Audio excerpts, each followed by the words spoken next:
अखण्डमण्डलाकारम् व्याप्तं येन चराचरम् तत्पदं दर्शितं येन तस्मै श्रीगुरवे नमः।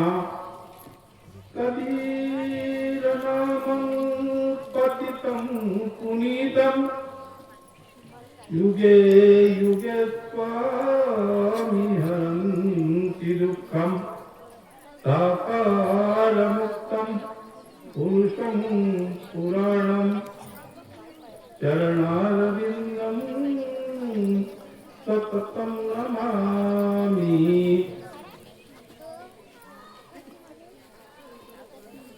वंदनीय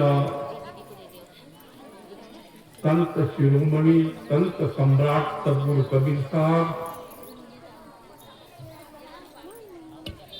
सद्गुरु कबीर विज्ञान अमरपुर आश्रम निवासी साध्वी प्रज्ञादास,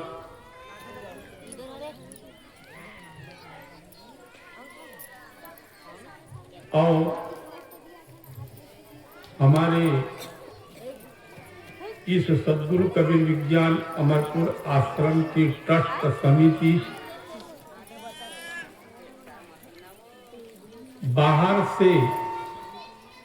बाहर गांव से विभिन्न क्षेत्रों से आए हुए सत्संग के प्रति आस्था रखने वाले समस्त कबीरपंथी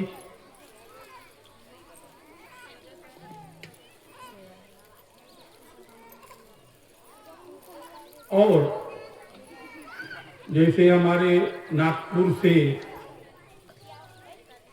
भुट्टीबोरी, नागपुर, गिधौरा, डॉक्टर भोयर, अरुण राव नागपुरे, उनका पूरा परिवार, और हमारे उधर से और यूपी उत्तर प्रदेश से इधर आकर के हमारे नागपुर में रह रहे मुन्ना पाल, उनकी धर्मपत्नी,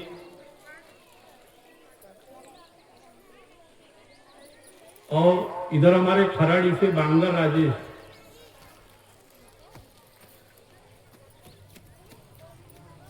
और उनके सहपाठी उस ग्राम के खराड़ी के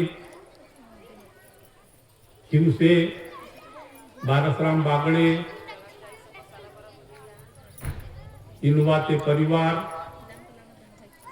और भी बहुत सारे गांव के निवासी। इधर से हमारे गिरोला से गुरुदेव देशमुख, रावते और नीलागुंदी से महिपाल मेंढे, बढ़ई परिवार, आसोले परिवार, गायधनी परिवार और भी समस्त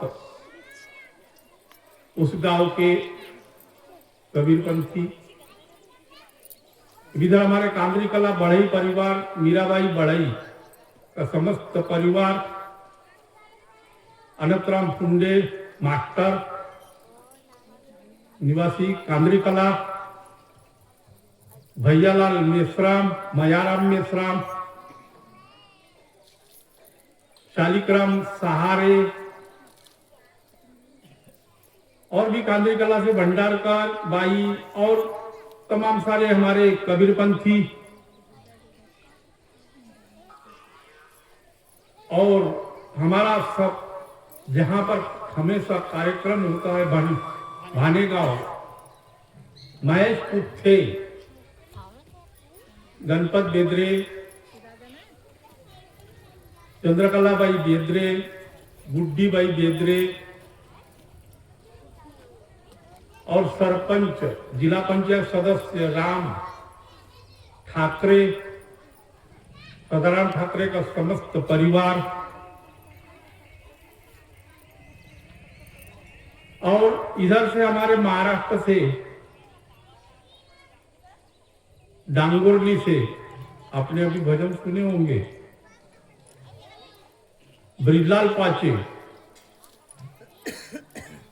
लूलीचंद पाचे, रमेश माने और भी समस्त डांगोरली के कबीरपंथी परिवार। इधर जो हमारे गोंदिया से गोपाल बनकर, हेमराज बनकर, चांगोजी बनकर, राणे और भी उनके सहयोगी सहपाठी समस्त कबीरपंथी। इधर हमारा चंगेरा, वो चारों पांचों भाई, रूपेलाल हरदे, रवि हरदे, समस्त हरदे परिवार। उधर लिखीराम जामरे, परदेशी मात्रे और भी नए नए सारे कबीरपंथी बने, उन सब समस्त कबीरपंथी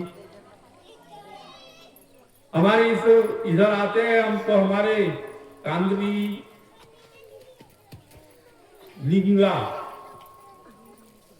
लिंगा बोरी, जैसे फौजलाल पाचे, दीपकलाल पाचे, कावरे और भी समस्त कबीरपंथी। और सबसे बड़ा हमारा जिस गांव में आश्रम है, कटंगी, कटंगी के हमारे मिश्रीलाल जामरे, छतेलाल जामरे, यशवंतलाल जामरे, चंदूलाल नागपुरे और ब्रह्मे परिवार और समस्त कबीरपंथी और विभिन्न क्षेत्रों से जिनके नाम गोदरी, भगतपुर, लीमन भाई मात्रे, सागन भाई मात्रे, उधर भगतपुर के बाहे परिवार, धनु, बाहे और भी सारे बहुत कबीरपंथी, उन सबको। और मुंडेसरा से इधर से बुद्धराम सिंगन दुपे, कोटनलाल सिंगन दुपे, उनके छोटे भाई दिनेश पाचे और बाहे परिवार, लक्ष्मण बाहे, सियाराम बाहे, दयाल बाहे और समस्त बाहे परिवार।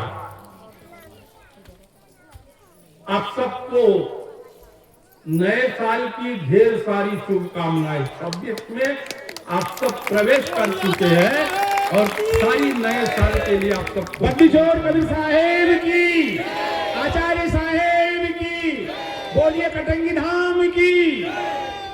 क्योंकि हम सब नवे 2026 में प्रवेश कर चुके हैं। बहुत सारी उतार चढ़ाव आए हैं हमारे 2025 में, दुख कभी सुख, क्योंकि जीवन एक ऐसा है जो दुख और सुख, कभी आपके सुख भी आए होंगे तो कभी सुख में भी प्रवेश किए होंगे तो कभी दुख में भी। ये दोनों के उतार चढ़ाव भरा आपका जीवन रहा है 2025। और हम कामना करते हैं 2026 के लिए कि आप सबके जीवन में दुख ना रहे, आप सुखी बने, सुख के तरफ बढ़े, स्वस्थ रहे। क्योंकि सबसे बड़ा तो आपका, आपके लिए शरीर है, आपकी काया है, आपका देह है, आपकी बॉडी है। शरीर आपका स्वस्थ है, शरीर सही है तो सब सही है। आप मेंटेनेंस कर लोगे टोटल चीजों को। और शरीर में कोई फाल्ट है, शरीर में कोई कमी है तो आदमी थोड़ा विचलित हो जाता है, बिखर जाता है। पिछले 2026 में आप सब प्रवेश कर चुके हैं, तो 2026 एक ऐसा आपका जीवन हो जिसके लिए हम लोग ढेर सारी आप सबके साथ में हमारी शुभकामनाएं। बोले सदगुरु साहेब की जय, सदगुरु आचार्य साहेब की चाहिए। ये 2026 का जो आपको जानते हैं, यहाँ 25 साल से हमारे इस जगह पर सत्संग का कार्यक्रम होते आ रहा है प्रतिवर्ष। और 25 साल पहले ही हमने इसका निर्माण कर दिया है, इसका भूमि पूजन कर दिया था और आज आपने देखा कि आश्रम में बहुत कुछ परिवर्तन आप देख रहे, सुधार देख रहे। जबकि यहाँ पहले झाड़ी थी, यहाँ डरते थे लोग आने के लिए, लेकिन जब हम लोग आए और यहाँ पर रहने लगे तो आज देखिए कि यहाँ पर आने वाले डर करके नहीं बल्कि खुशी खुशी आते हैं, और जो दुख होता है दुख यहाँ छोड़ करके सुखी होकर जाते हैं। क्योंकि सत्संग एक ऐसा शब्द होता है जहाँ हम जो सत्संग का हमने जो रखा है यहाँ कार्यक्रम, हमारे बहुत सारे दिल के उद्देश्य है उसके प्रति। क्योंकि जो भी संत होता है, जो भी त्यागी होता है, तो केवल जीता है तो दूसरे के लिए जीता, खुद के लिए नहीं जीता है, अपने लिए नहीं जीता है, समाज के लिए जीता है, देश के लिए जीता है, विश्व के लिए जीता है। और कबीर साहब को तो आप जानते हैं, कबीर साहब ने जो समाज को, देश को, पूरे विश्व को जो शिक्षा दी, जो ज्ञान दिया, उसको कोई काट नहीं सकता, कोई काट नहीं है उनके साथी की या दोहे की या भजन की या किसी ज्ञान की अकाट के। उन्हीं के साथी शब्दों का, ज्ञान का दूसरे संप्रदाय वाले सहारा लेते हैं, और जब तक सपोर्ट नहीं लेंगे तब तक वो चल ही नहीं सकते, 2 कदम आगे बढ़ नहीं सकते, जब तक कि कबीर साहब के साथी का कोई सहारा न दे। बंदीछोड़ कबीर साहेब की, विश्ववंदनीय कबीर साहेब की, आचार्य साहेब की। इसलिए उनको क्या कहा जाता है? अपंग, विकलांग। हमारा शरीर विकलांग होता है, पैर से हम लंगड़े हैं, हाथ से कई लंगड़े हैं, आंख से अंधे, कान से बहिरे हैं, तो शरीर क्या करता है? काम नहीं कर पाता। हम बराबर जो रास्ता हमें से जाना चाहिए, गंतव्य को हासिल करना चाहिए, जो लक्ष्य को हासिल करना चाहिए, जिस टारगेट को हमें प्राप्त करना चाहिए, वहां तक हम नहीं पाते, बल्कि अधूरे में ही बैठ जाता है वो, क्योंकि विकलांग है बेचारा। क्या करे? विकलांग व्यक्ति को अपने लक्ष्य तक पहुंचने के लिए बहुत सारी मुसीबतें आती है, और ऐसा समय आता है कि वो थक करके हार कर बैठ जाता है, पहुंच ही नहीं पाता अपने लक्ष्य तक, अपने गंतव्य तक, अपने मंजिल तक। और यदि ऐसा ही कोई विकलांग, कोई पंथ है, कोई धर्म है, कबीर साहब की साथी या शब्दों को ले रहा, बैसाखी कहते हो ना आप लोग उसको, 2 बगल में बैसाखी लगा कर चलता है विकलांग व्यक्ति, पैरों से लगा हो तो। और कबीर साहब के ज्ञान का, साथियों का प्रमाण लेते हैं, प्रमाण देते हैं अपने वाणी को सिद्ध करने के लिए। कबीर साहब ने ये कहा, अरे भैया आपका क्या है? कबीर साहब का मत सुनाइए, आप अपना सुनाइए, अपना आपका क्या है ज्ञान, दूसरे के ऊपर अपना बिजनेस मत करो, बंद कर लो धंधा। ज्ञान नहीं है तो बंद कर दो, लेकिन वाणी में वो ताकत होती है, शब्दों में वो ताकत होती है ऐसे महापुरुष के, कि उसमें जन समाज का किसी एक धर्म को देख करके उन्होंने शिक्षा नहीं दी, किसी जात को देख करके नहीं दी, किसी देश को, महाराष्ट्र, एमपी, यूपी, बिहार, ये भेदभाव उनके अंदर नहीं थे। तुम गोरे हो तो मेरे पास आओ, काले हो तो दूर जाओ। गोरे या काले का भी, जैसे अफ्रीका के गोरे काले लोग होते हैं, और इधर कश्मीर के तरफ के, इधर लंदन, इंग्लैंड के गोरे होते हैं, तो गोरे काले में भेदभाव होता है। गांधी जी को गाड़ी से धकेल दिया गया था काले होकर के। तो गोरे काले का भेदभाव, या किसी देश का, या किसी जाति का, या धर्म का कोई भी भेदभाव नहीं किया। सर्वधर्म समभाव का जो सिद्धांत अपनाया, तो वो कबीर साहब ने अपनाया। कोई भेदभाव नहीं, किसी के प्रति नहीं, और वो ऐसी वाणी उनके अंदर से प्रस्फुटित हुई, ऐसे ही व्यक्ति के अंदर प्रकृति उतरती है, प्रकृति का ज्ञान ऐसे ही महापुरुष के अंदर उतरता है जहां 100% सत्य होता है, सत्य सच्चाई।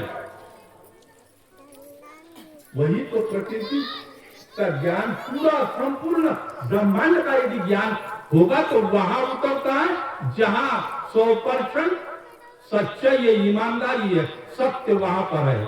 और सत्य ही सत्यम, आप ये सुने होंगे ना, हमने सार शब्दम परम सत्यम लिखा है हमारे आश्रम के उस भाग को। सत्य को आप यहाँ पर आए आज, ये क्या है? सत्संग है। और अच्छे से जानते हो कि सत्संग में क्या होता है। और यह आश्रम हमेशा, जब से आश्रम का निर्माण हो चुका है तब से यहाँ से अच्छी शिक्षा, अच्छा ज्ञान, अच्छा मार्गदर्शन नहीं हुआ है। और उसके पीछे हमारा भी एक ही लक्ष्य होता है कि किसी का अहित न हो। और इस आश्रम का भी निर्माण हुआ है तो आश्रम के निर्माण के पीछे भी हमारे उद्देश्य यही थे कि ये आश्रम किसी के लिए दुखदायी न बने बल्कि सुखदायी बने। यहाँ से लोग ज्ञान लेकर के जाए, यहाँ से लोग दुखी आए तो सुखी होकर के जाए, यहाँ से लोग अशांति लेकर आए तो अशांति को त्याग कर यहाँ से शांति को ग्रहण करके जाए। यही हमारे भी उद्देश्य होते हैं, बड़े बड़े महापुरुष होते हैं।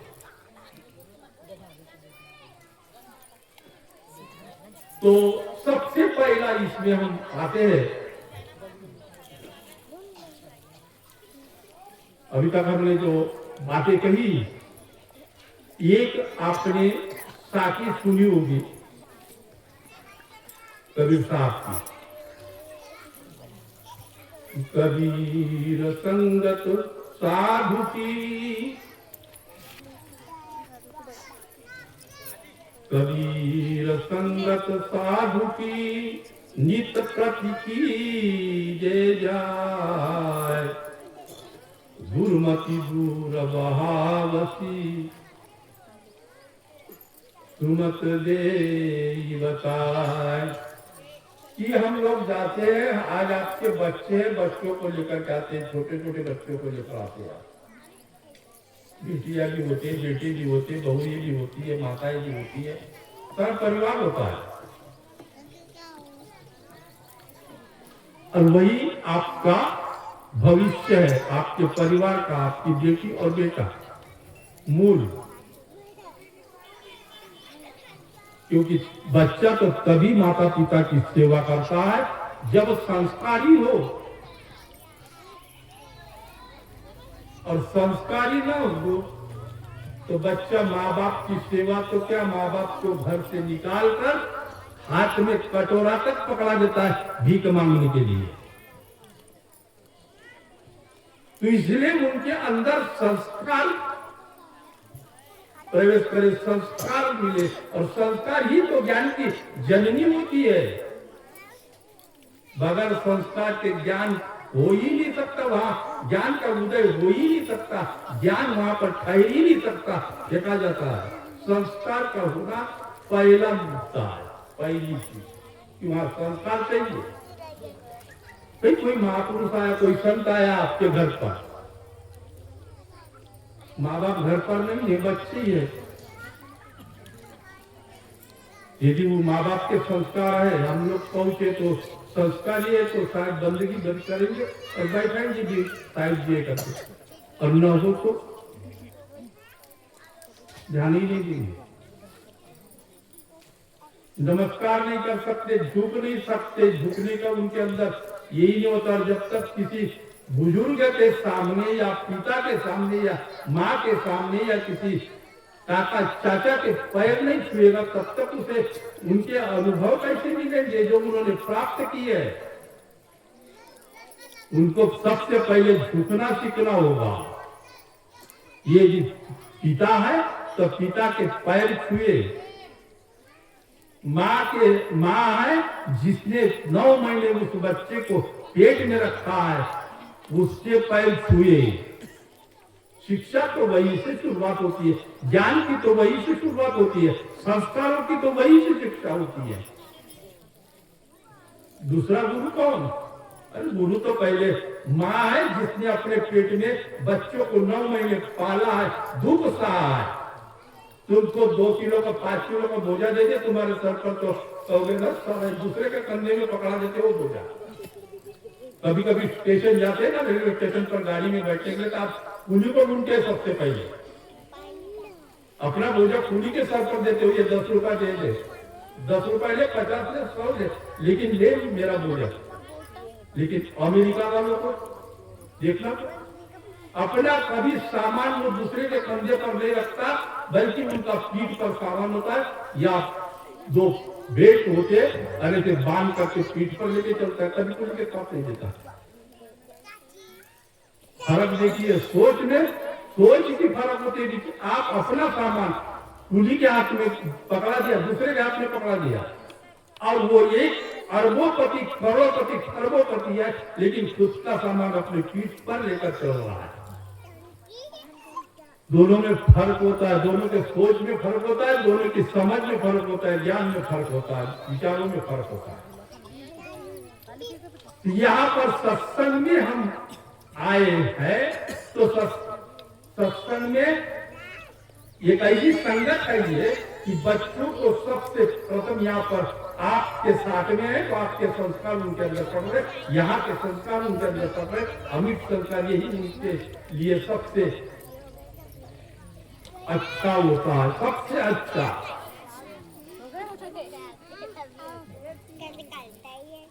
खराब नहीं होता है, इसलिए कबीर साहब ने कहा है, अब कबीर संगत साधु की।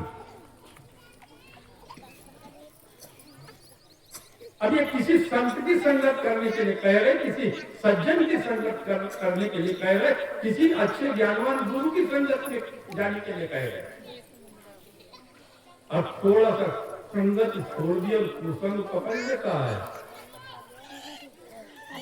तो जो जीवन होता है ना, जिंदगी होती है ना, नरक की जिंदगी जीना शुरू करता है, नरक की जिंदगी। यदि वहां पर कुसंग है तो कुसंगी ने परिवार में देखोगी कि वह जिंदगी जो जी रहा है, जिस ढंग से जी रहा है, कुसंगी मतलब खराब व्यसनों वाला व्यक्ति, आदमी। व्यसन खराब है, उसकी रानसान खराब है, उसकी बोली भाषा खराब है, उसका खान पान खराब है, तो उस व्यक्ति की जिंदगी एक जीते जी नरक बन जाती है, स्वर्ग कभी नहीं बन सकती। और स्वर्ग की शुरुआत तो आपको अपने परिवार से करनी पड़ेगी, वातावरण को आपको अपने परिवार से बनाना होगा। और क्योंकि परिवार ही तो पहला प्राथमिक जो स्कूल कहोगे, तो पहला आपका स्कूल जो है, बच्चों का स्कूल जो है, वही है जो आपका परिवार है, घर है। 6 साल तक तो बच्चा आपके घर में रहता है, 6 साल आप जाकर के एडमिशन कराते हो, कहाँ? तो प्राइमरी स्कूल में 6 साल के बाद होता है। 6 साल तक कहाँ रहा?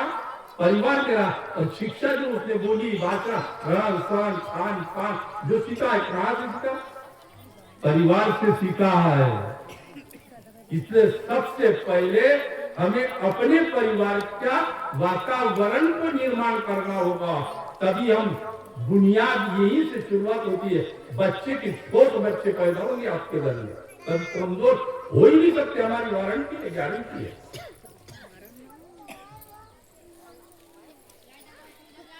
और यहाँ पर आने के बाद संगत में, क्योंकि आप गए होंगे बड़े बड़े तीर्थों पर जाते हो स्नान करने के लिए, सभी जाते हैं और नाम ले लेके 2-2, 3-3 बार डुबकी लगाते हो, वो भी नाक पकड़ के। नाक नाक में पानी जाएगा तो दिक्कत पैदा करेगा, इसलिए 2 हाथ से दोनों दांत दबाएगा, मुंह नहीं दबाता, मुंह बंद करता है, लेकिन उंगलियों से नाक के दोनों छेद बंद करता है, तब डुबकी मारता है, तो नाम ले लेके डुबकी मारता है। अब जो भी जिसका नाम ले, अब डुबकी लगाई वहां पर स्नान करने के लिए, तो उसने क्या किया? शरीर की शुद्धि, पानी का गुण होता है, कहीं का भी पानी हो, वो आपके शरीर की शुद्धि करेगा। कपड़े गंदे हैं तो कपड़ों को धोओगे तो कपड़े गंदे साफ करेगा, उसका गुण है। उसमें वो निरमा की मात्रा डालोगे तो और ज्यादा साफ करेगा। जितना भी मल होगा कपड़ों के अंदर निकाल करके बाहर कर देगा, तो उसका गुण है सफाई। और वैसे ही आप भी उस पानी का कपड़ों में करोगे तो कपड़े साफ होंगे, शरीर पर डालोगे तो शरीर के मैल साफ करेगा। और 3 लीटर दिन भर में पानी पियोगे तो शरीर की किडनियां साफ करेगा, लीवर साफ रखेगा, आंखें शुद्ध रहेगी, सारा शरीर आपका साफ रहेगा। कितना लीटर? कम से कम 2.5 से 3 लीटर दिन भर में पानी पीना होगा। भाई कपड़े साफ करने के लिए पानी का इस्तेमाल करोगे, इसके लिए नहाने के लिए, मल दूर करने के लिए पानी का इस्तेमाल करोगे। और दिन भर में गिलास भर पानी पर काम चला लेते हो, फिर कहते मेरे पेट में पथरी हुई। पथरी तो होगी, पथरी भी होगी, लीवर में गर्मी बढ़ेगी, शरीर में गर्मी बढ़ेगी, सारी दिक्कतें आपके शरीर में पैदा होना शुरू होगा, क्योंकि पानी आपने पिया ही नहीं। और पानी पीने के लिए तो बताया जाता है कि उठते के साथ पहले 2 गिलास पानी पी लो। हर किसी को, कोई भी पानी पीना ही पड़ेगा। पानी का ऐसा गुण है कि हर किसी को उस चीज को साफ करता है। मैंने बताया ना, बाहर का सारी चीजें, आंख का कीचड़, कान का मैल, सारी चीजों की जितनी भी हमारी 9 इंद्रियां, 9 रास्ते, 9 दरवाजे, सबकी सफाई करता है, शुद्धि करता है, तो पानी करता है। और अंदर तो आपने नहीं डाला। भाई किडनी किससे साफ रहती है? फिल्टर करने के लिए पानी शरीर में लगेगा ही। और पानी से नहीं पियोगे, दिन भर में गिलास भर पानी पियोगे तो फिल्टर क्या करेगी? वो बंद करेगी, फिल्टर करना छोड़ देगी।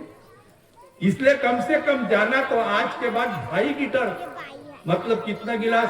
10 गिलास से 12 गिलास दिन भर में पानी पीना सीख लेना। थोड़ा पतले हो तो थोड़ा आपके चेहरे पर स्किन भी में चमक आएगी। थोड़ी मुरझाया हुआ चेहरा होगा तो चेहरे पर भी चमक आएगी, शरीर पर भी चमक आएगी, और शरीर का थोड़ा सा मोटापा भी बढ़ेगा। पानी चाहिए शरीर में, मात्रा कम से कम 70% मात्रा पानी की चाहिए। भोजन की मात्रा तो सिर्फ 30% चाहिए, 30%, 70% पानी।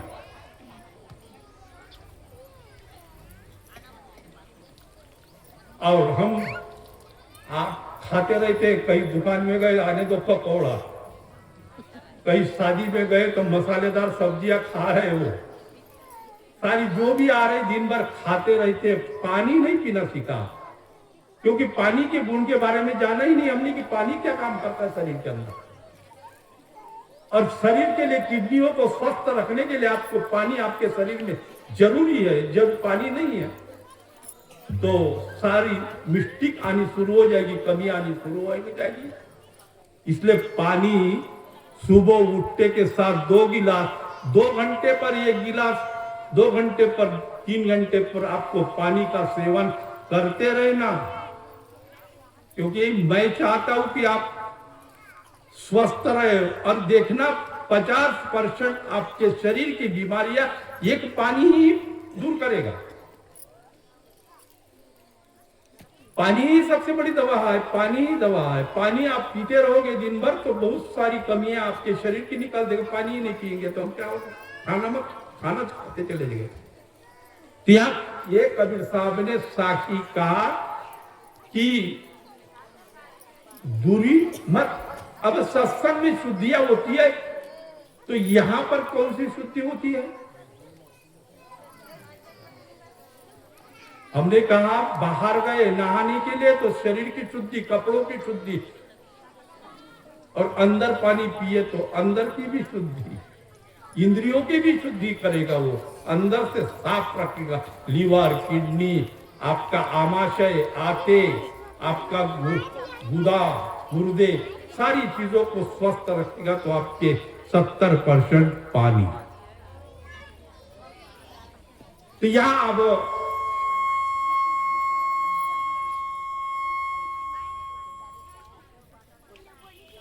अब यहां हमने जो एक साथी कही कि सत्संग में आने के बाद संगत में, अच्छी संगत में और खराब संगत में पड़ जाता है आपका बेटा बेटी या कोई भी कुसंग में पड़ गया तो आपका बेटा बेटा नहीं रह जाता है, बल्कि आपके लिए वो नालायक बन जाता है। बेटा नहीं, वो कहते नालायक है, कहता है कोई नालायक मतलब कोई लायक नहीं है, एकदम नालायक हो गया। न तो वो बाप, न बाप को, न किसी पत्नी को, किसी एक को भी वो सही सुखी नहीं रह सकता, रख सकता। परिवार में बहुत ज्यादा तुतुमी की सारी चीजें उठनी शुरू होती है। इसलिए अब यहाँ पर एक साखी जो मैंने कहा कि सबसे पहले बच्चों में संस्कार कहा तो संस्कार से ज्ञान उत्पन्न होता। अब यहाँ पर ये जो साखी कही है तो कबीर संगत साधु की संगत करो तो किसकी करो। आज जो आप संगत में आए हो,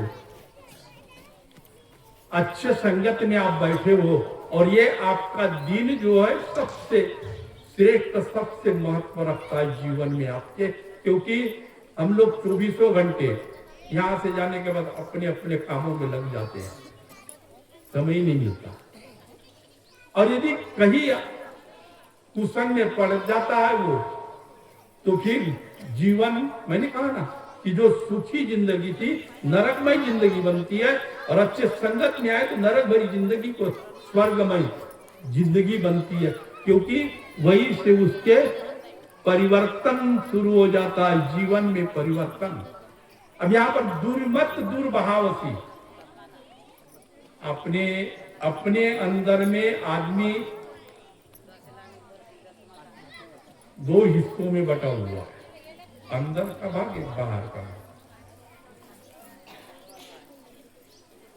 अंदर में अपने एक तरफ आपको बताया जाता है कि आप इन गुणों को अपनाइए और इसको छोड़िए, ये आपके मित्र है, ये आपके दुश्मन है।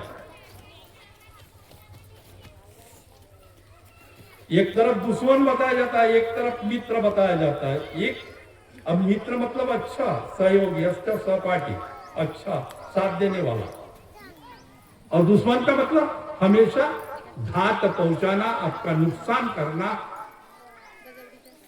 यानी हर तरह से। अब यहाँ पर दो भागों में कौन कौन सी चीजें है वो मैं आपको बताऊंगा कि यहाँ पर दुर्मत दुर्भावसी जो कबीर साहब ने कहा कि आने के बाद जो दुर्मत खराब बुद्धि, दुष्ट बुद्धि, वो भी सद्बुद्धि में बदलने का कार्य करता है, वो सत्संग करता है। दुर्मति मतलब खराब बुद्धि, दुष्ट बुद्धि, राक्षसी बुद्धि, राक्षसी प्रवृत्ति वाली की बुद्धि, वो क्या होती है? दुर्मति होते, खराब होती है, यानी पूरी बेकार।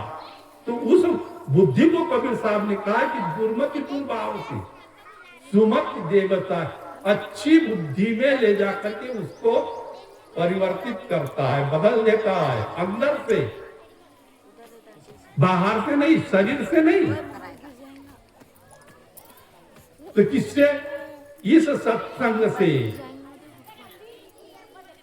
क्योंकि सत्संग में ही वो ज्ञान प्राप्त करता है, और सत्संग का कोई ज्ञान का एक भी विचार हमारे मन के ऊपरी परत पर चिपक जाता है, पकड़ लेता है मन, उसको कवर कर लेता है।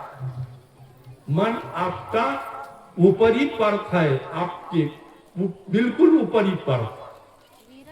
आप कहोगे कि भाई मन आप ऊपरी परत कैसे? आपने देखा होगा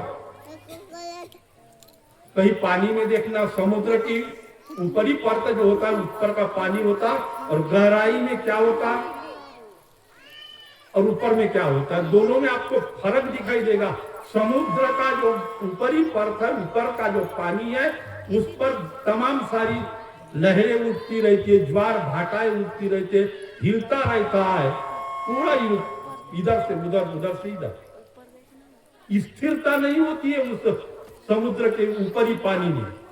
लेकिन वही पानी समुद्र के आप गहराई में चले जाओ तो गहराई में देखोगे तो समुद्र अपने आप में शांत होता है, गंभीर होता है, स्थिर होता है, उसमें कोई हलन या चलन या चंचलता या कुछ भी नहीं होती है, स्थिर। पूरा चंचलता वहां जाते जाते समाप्त हो जाती है। चंचलता उस अवस्था में निचली परत पर समुद्र के होती ही नहीं तो देख लेना कहीं भी, केवल ऊपरी परत पर है तो लहरें उठेगी, तब ऊपरी परत पर समुद्र के। वैसे ही आपका जो मन है ये आपके शरीर की ऊपरी परत है, ऊपरी अंदर की इंद्रिय जो है, सबसे पहली इंद्रिय मन, क्योंकि शरीर की 9 इंद्रियां बाहर की है और अंदर में 4 इंद्रियां है आपकी, अंतःकरण की इंद्रियां है वो। तो मन आपकी पहली परत है, और जो आपकी आंख ने देखा, देखने के बाद वही विचार आपके अंदर मन में जो प्रवेश करता है, तो वो और मन में प्रवेश करने के बाद वहां पर उथल पुथल होना शुरू हो जाता है।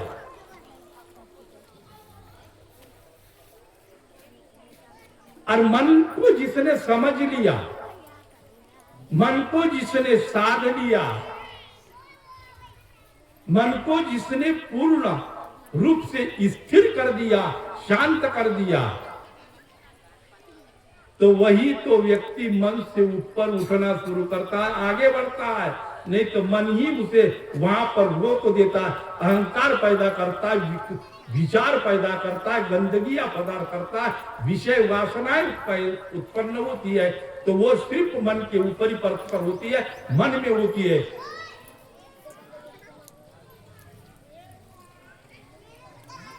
मन में ही होगी। कहीं भी कोई भी आपके अंदर विचार उठेगा, अच्छा या खराब, तो सिर्फ मन के ऊपर उठेगा, मन की परत पर ही उठेगा। अंदर की परत पर तो होता कुछ नहीं, वहां तो साफ शांत स्थिर हो आप।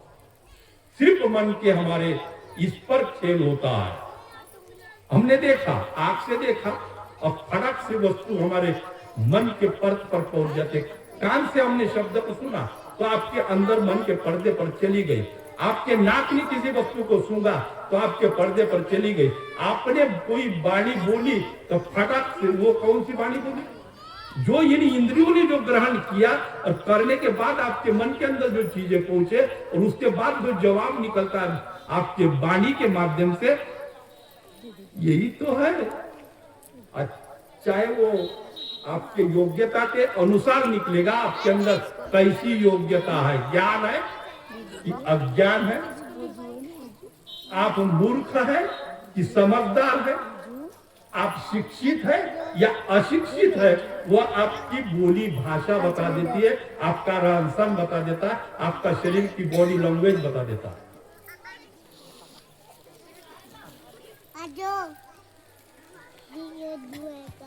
तो ये जो चीजें है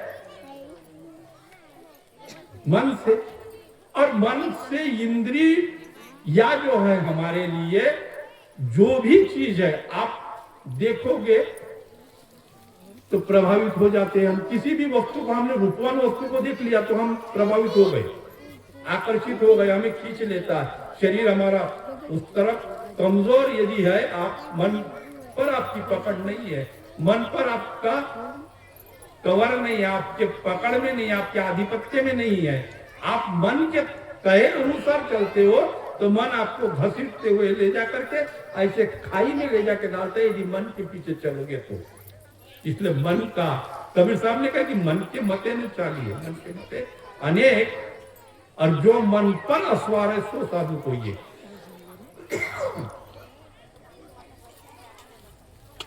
तो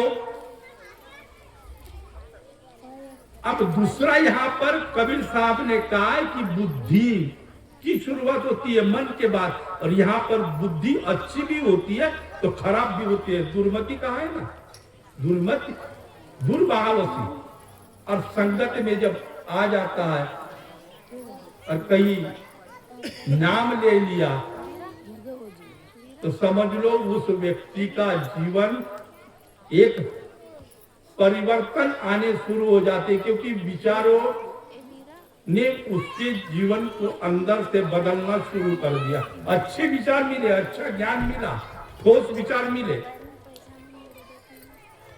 तो वही विचार उस व्यक्ति के जीवन को बदलना शुरू कर देता है, उसे निश्चित बदलेगा। शरीर नहीं बदलेगा लेकिन अंदर से बदलेगा, वो पक्का बदलेगा। क्योंकि हम जो बचपन में थे आज नहीं है।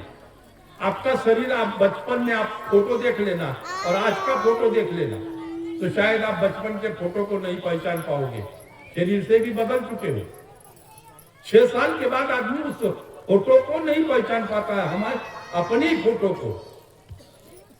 तो ये तो अंदर की स्थिति है। अंदर बाहर से भी बदलता है, शरीर भी बदलता है। 6 साल के बाद हम अपने आप को, खुद को फोटो में देखते, अरे ये मेरा फोटो ऐसा, मेरा उस समय तो कुछ और दिखाई देता है, आज कुछ और है। बचपन में गोरा था, आज खेत में काम करने के लिए जाता हूँ तो थोड़ा काला पड़ गया। पहले कुछ भी नहीं खाता पीता था, आज मैंने थोड़ा खान पान अच्छा कर दिया तो चेहरे पर आपकी चिकनाई आ गई, शरीर में सुधार आ गया, तो सारी शरीर सुधार दिखाई देती है। तो हम अपने आप के शरीर तक को पहचान नहीं पाते हैं।